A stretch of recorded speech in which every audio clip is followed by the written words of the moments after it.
নমস্কার, good evening বন্ধুরা। Bengali blogger নুপুরের চ্যানেলে আপনাদের সবাইকে স্বাগত। সবাই জানেন কালকে মিট আপ ছিল আমাদের সঞ্জয় ভাইয়ের আর হচ্ছে ঘোড়ামুখী।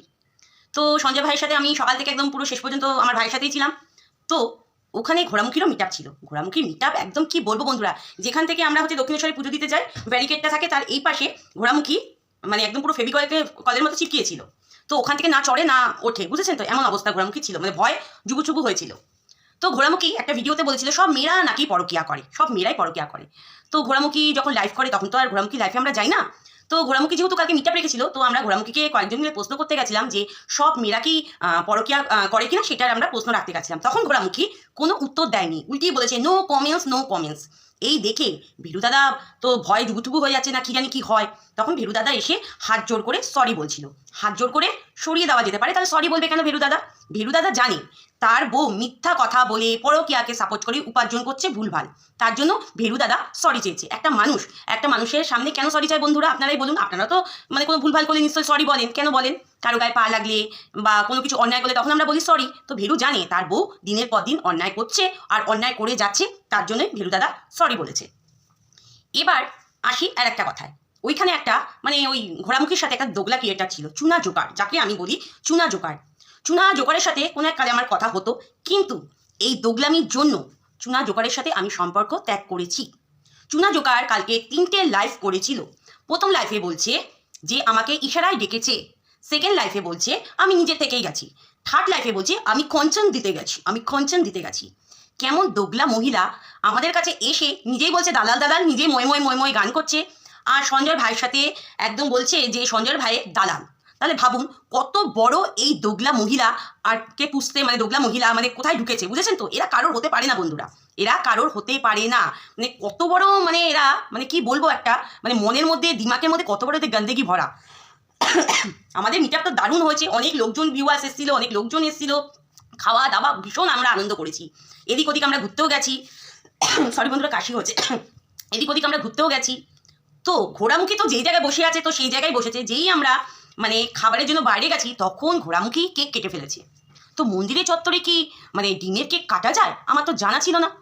সে কত দূরে থাকে, সে তার জন্মদিন উপলক্ষে এসে সে দক্ষিণের চত্বরে মন্দিরে পুজো দিল না, কিন্তু এই দিকে ডিমের কেক কেটে ফেললো। হ্যাঁ, আমাদেরও চিৎকার চিল্লামিলি হচ্ছে, আমাদের ওখান থেকেও বলেছে আপনারা আওয়াজটা কম করুন, কিন্তু কি করবো বলুন তো, ওই যে কিছু কিছু দোগলাদের দেখলে না মানে মাথা ঠিক রাখা যায় না, মাথা ঠিক রাখা একদমই যায় না। কিছু কিছু দোগলাকে দেখলে দেখতেই পাচ্ছেন এদের দোগলামি আরও ধরা পড়বে, এদের যা ছল চাতুরি আপনারা আরও দেখবেন এদের যা ছল চাতুরি। যাই হোক, রীতিমতো এদের লোক যারা নিয়ে এসছে বাড়ির লোকজনই বেশি, তো কম ভিউয়ার্সরাই এসছে। যাদের নিয়ে এসছে তাদের তো কি খাইয়েছে না খাইয়েছে আপনারা তো দেখেছেন, মানে বেলা হয়ে যাচ্ছে, তাদের নিয়ে আর খেতে যেতে পারছে না, ওই একটা জায়গায় স্ট্যাচুর মতো হয়ে বসে রয়েছে। তারপর তো আর কি বলবো, ওই হাতি, তারপরে আরও কত কিছু ছিল, মানে ওর যে মিট আপে সেটা তো বলার মতো না। আর আমার ভাই সঞ্জয় ভাই একদম কি বলবো, দিলদার মানুষ। দুপুরবেলা হতে না হতে খাবার খাওয়াতে নিয়ে গেছে। আর এরা মন্দিরে চত্বরে মানে মিট আপ করে মাংস ভাত গেলা কাকে বলে, বাবা রে বাবা, এক একজনের টেবিলে মাংস ভাত গিলতে বসেছে মন্দিরের চত্বরে। ভাবুন, আপনারাই ভাবুন মানে কত বড় মানে এরা মানে শ্যানা আর কত বড় দোগলা, সেটা আপনারা মানে ভেবেও কুল পাবেন না, আপনাদের মাথার ওপর দিয়ে চলে যাবে। কোনো প্রশ্নের তো উত্তর এদের কাছে নেই, এরা তো জানে এরা ডুপ্লিসিটি জানে এরা, মানে লজ্জা শরম এদের কিচ্ছু নেই। আবার এক একজনের দেখছি কমেন্ট দেখছি যে গিয়ে চুলের মুঠি ধরলে না কেন, জুতোর বাড়ি মারলে না কেন। দেখুন, আমরা যা হয় ভিডিওর মাধ্যমেই বলি, তাই না? তো আমরা তো আর ওখানে যুদ্ধ করতে যাইনি ঘোড়ামুখীর সাথে। তো ঘোড়ামুখীকে আমরা কয়েকটা প্রশ্ন করা ছিল, তো ঘোড়ামুখীর কাছে উত্তর ছিল না। আর যা কালকে হচ্ছে পৌষ পার্বণের সব পুজো দিচ্ছে, সেখানে এত মাইকের আওয়াজ, মানে এত লোকজন সেই মন্দির প্রাঙ্গণে, আমাদের আওয়াজগুলো হয়তো তারা শুনতে পেয়েছে, হয়তো ভিডিওর মাধ্যমে আপনারা হয়তো তেমন কিছু শুনতে পাননি, বুঝেছেন? আর আরেকজনের কথা বলি, মানে রাক্ষসী মতো দেখতে দানবী, বুঝেছেন তো, সেই হচ্ছে দানবী। সে কি করেছে মানে ওদের দলে মানে ঘোড়ামুখীদের দলের কথা বলছি, সে আমাদের জয়াদিকে মানে একটা ক্রিয়েটারকে গায়ে হাত তুলতে এসেছিল।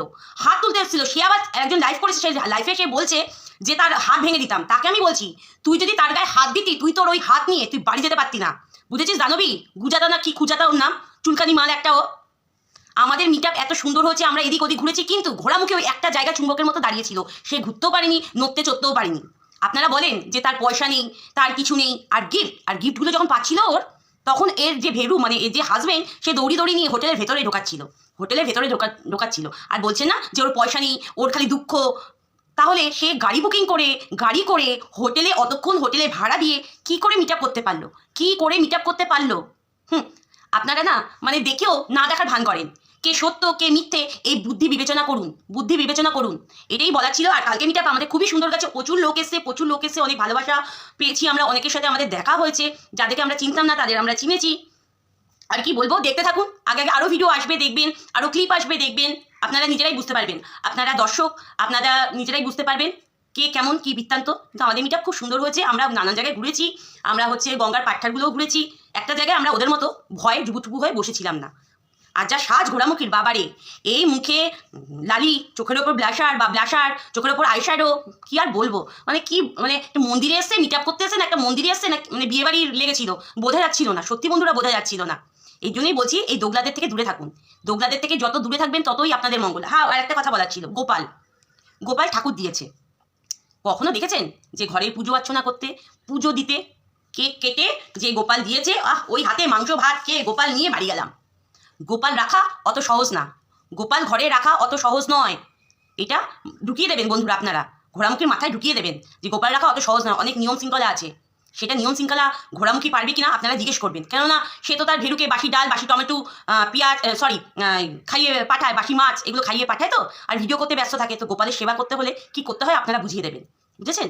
আর এই দোগলাবাজদের থেকে যত পারবেন দূরে থাকুন। খালি গ্রোবগ্রাসে যারা কি এটা মাংস ভাত গিলতে গেছিল মন্দির প্রাঙ্গণে, অসভ্যগুলো। চলুন টাটা, যে যেখানে আছেন সবাই ভালো থাকুন, সুস্থ থাকুন।